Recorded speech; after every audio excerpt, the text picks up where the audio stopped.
it's over. Yeah, it's not over Crystal and I, because Crystal and I are sisters, and love runs thicker than water. The secret she kept for 30 years was finally about to come out. Loretta Lynn, the queen of country music herself, was lying in that hospital bed, and everyone knew her time was running short. But there was something she'd never told anyone about Conway Twitty, something that had been eating at her since that devastating day in 1993 when he died in her arms. And when she finally opened up about it just months before she passed away in October 2022, it shook the country music world to its core. Because what Loretta revealed about Conway wasn't just about their music.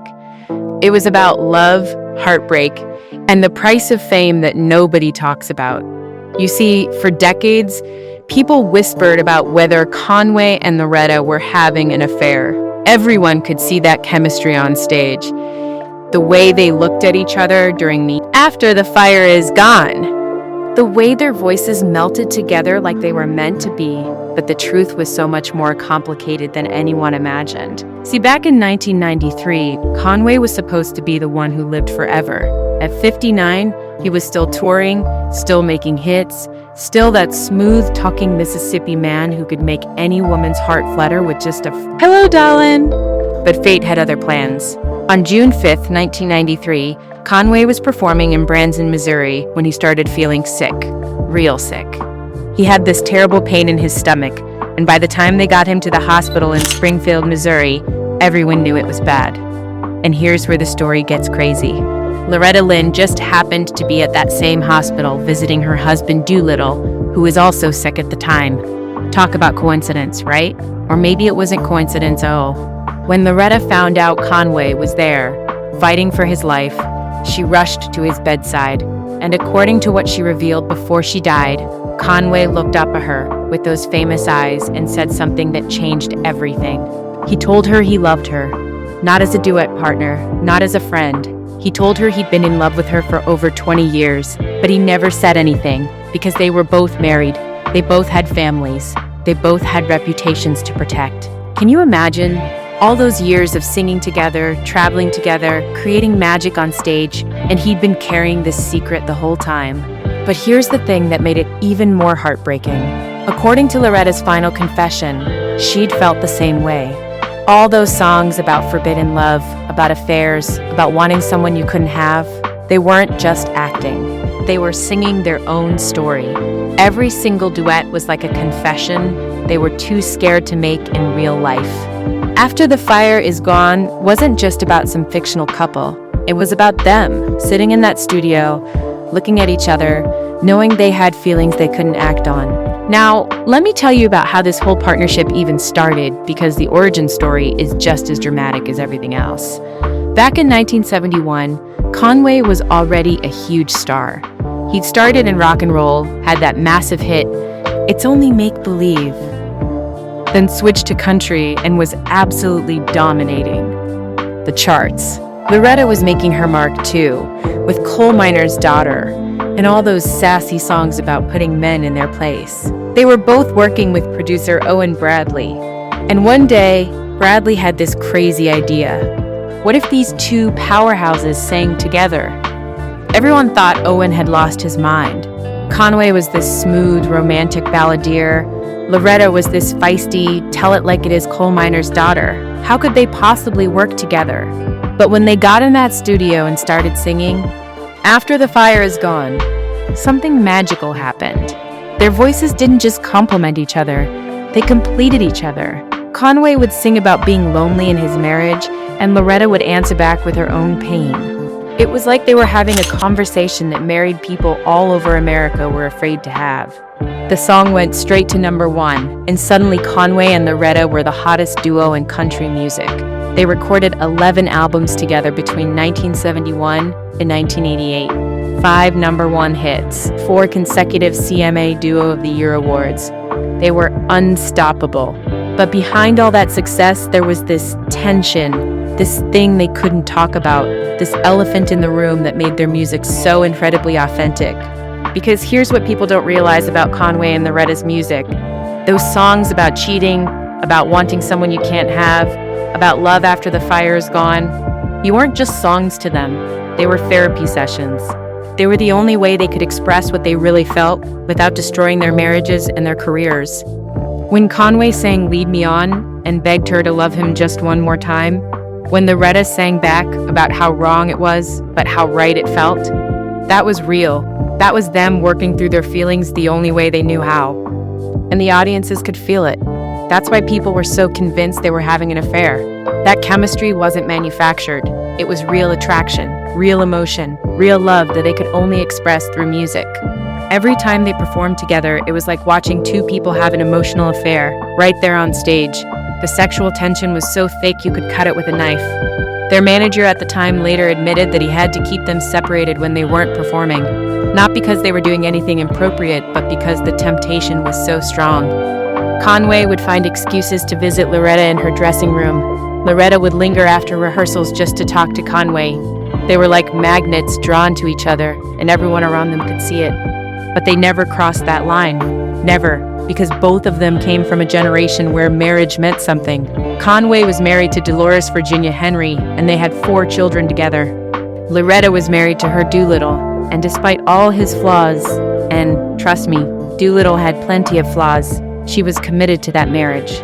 So they suffered in silence. They channeled all that passion and longing into their music, and that's what made it so powerful. The strain of it all eventually led to them stopping their regular touring together in 1981. Officially, it was because they both wanted to focus on their solo careers.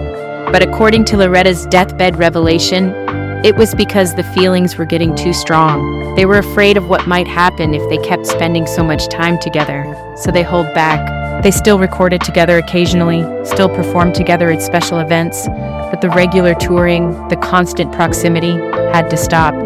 And then came that terrible day in June 1993, Conway's abdominal aortic aneurysm. By the time Loretta got to his hospital bed, the doctors had already told his family there wasn't much hope, but Conway was still conscious, still Conway.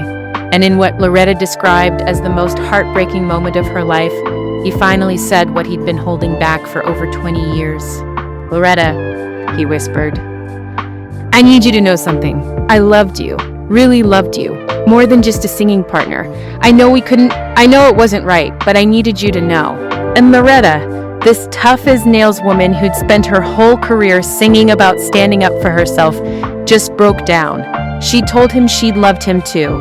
She told him she'd dreamed about what their life could have been like if they'd met when they were single. She told him all the things she'd been holding inside for decades. They talked for about an hour, with his family giving them privacy. They talked about their kids, their marriages, their music, and yes, their feelings for each other. It was like a lifetime of unspoken emotions finally being released. And then Conway asked her to sing to him, right there in the hospital room. So she sang "Hello Darlin'," his signature song, while he closed his eyes and smiled that famous Conway smile. He died about 2 hours later. Loretta was holding his hand when he took his last breath. She later said it was both the most beautiful and most tragic moment of her life. Beautiful because they finally got to say what needed to be said. Tragic because it was 30 years too late. The funeral was massive. Conway was such a huge star that they had to hold the service at the Grand Ole Opry House to accommodate all the mourners. Loretta sang at the service, and people said they'd never heard her voice sound more broken, more emotional. She was singing for Conway, but she was also singing goodbye to a love story that could never be. After Conway's death, Loretta threw herself into her solo career with a vengeance. She recorded some of her most personal, most heartbreaking songs in the years following his death. Songs about loss, about regret, about love that couldn't be. But she never talked publicly about what had really happened between them. She kept that secret locked away for almost 30 years. It wasn't until 2021, when Loretta was already dealing with her own health issues, that she started opening up about Conway to her close friends and family. She knew her time was limited. She'd had a stroke in 2017 and had been in declining health ever since. And according to her granddaughter, she became obsessed with making sure the truth about Conway was told before she died. She started by talking to her daughter Patsy, then her other children, then her closest friends in the music business. She wanted them to understand that her relationship with Conway was real, it was deep, and it was beautiful. even if it couldn't be everything they both wanted it to be. She was tired of people speculating and gossiping. She wanted the truth out there. The final piece of the puzzle came in early 2022, just months before Loretta's death in October. She was being interviewed for what would become her final documentary, and the interviewer asked about Conway. And for the first time in public, Loretta told the whole story. She talked about the love, the restraint, the music, the pain, and the beauty of it all. "People always wondered if Conway and I had an affair," she said in that interview. "The truth is, we had something deeper than an affair. We had a soul connection. We loved each other in the purest way possible, and we expressed that love through our music. Was it hard? God, yes. Was it worth it? Every single song we sang together was worth it." She also revealed something that shocked even her family. Conway had given her a ring. Not an engagement ring or wedding ring, just a simple gold band with both their initials engraved inside. He'd given it to her after their last performance together in 1988, and she'd worn it on a chain around her neck every day since then. Even her husband Doolittle never knew about it. "That ring was my secret," Loretta confessed. "It was my connection to Conway and to a love that was bigger than both of us. I'll be buried with it, and maybe then Conway and I can finally be together the way we always wanted to be."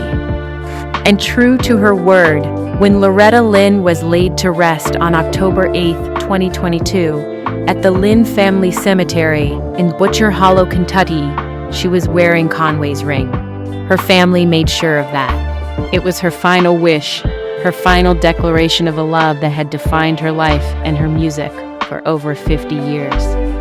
The revelation sent shockwaves through the country music community. Suddenly, all those duets took on new meaning. All those performances where you could practically see the electricity between them made perfect sense. They weren't just singing about forbidden love, they were living it in the only way they could. Conway's family confirmed Loretta's story. His son Michael Twitty said his father had talked about Loretta differently than any other woman. "He lit up when he talked about her," Michael said. "We always knew there was something special there, but Dad was too much of a gentleman to ever say anything while she was alive." The music industry was divided. Some people thought it was romantic, this great love story that played out over decades through song. Others thought it was sad, a waste of what could have been a beautiful relationship. But everyone agreed on one thing. It explained why Conway and Loretta's music was so incredibly powerful, so emotionally authentic. Because that's the thing about real love. It can't be hidden, not completely. It seeps through everything, your voice, your expressions, your energy. And when two people who love each other that deeply sing together, something magical happens. Something that can't be faked or manufactured. Something that touches people's souls and makes them believe in love again. Conway Twitty and Loretta Lynn gave us some of the most beautiful music ever recorded. Songs that still make people cry 40 years later. Songs that perfectly capture the complexity of human relationships, the pain of wanting someone you can't have, and the bittersweet beauty of love that transcends physical boundaries. Their story reminds us that love isn't always simple. Sometimes the greatest love stories are the ones that can't have happy endings. Sometimes love means sacrifice, restraint, and finding other ways to express what you feel. Conway and Loretta chose to pour their love into their music instead of into an affair. They chose to honor their commitments while still honoring their feelings, and they created something beautiful and lasting in the process. So when you listen to After the Fire Is Gone, or Lead Me On, or Louisiana Woman, Mississippi Man, remember that you're not just hearing songs, you're hearing a love story. You're hearing two people who loved each other deeply and found a way to express that love without destroying everything else in their lives. You're hearing the soundtrack to one of country music's greatest romances, a romance that was real, painful, beautiful, and ultimately eternal. And maybe that's the most romantic thing of all, because while Conway and Loretta couldn't be together in life, their love lives on in their music. Every time someone puts on one of their duets, Conway and Loretta are together again, singing their hearts out, expressing a love that was too big for this world, but perfect for the next one. Let me know what you think in the comments. Did Conway and Loretta do the right thing by never acting on their feelings? Or do you think they should have followed their hearts regardless of the consequences? And have you ever had a love like that? Something so deep and powerful that it changed who you are, even if it couldn't change your circumstances? I want to hear your stories, because love like Conway and Loretta's reminds us that the heart wants what it wants, and sometimes the most beautiful love stories are the ones that never quite get their happy ending. If this story touched your heart like it touched mine, make sure to hit that like button and subscribe for more untold stories from country music's golden age. There are so many secrets still waiting to be revealed, so many love stories that deserve to be told. Thanks for watching, and remember, sometimes the greatest love songs come from the loves we can't have.